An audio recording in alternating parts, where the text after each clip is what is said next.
ji xwe ke gundê girsor. Rastî jî dîroka vî gundî em dixwazin yanî çima girsor, çend eşîrê wêne, di hindir wê gund de tiştê li ser gund zanibê yanî çend eşîrên ji kengî de ava bûye.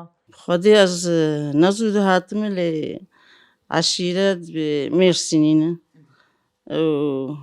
û Şikakî ne û hebis bînî û Merî ne.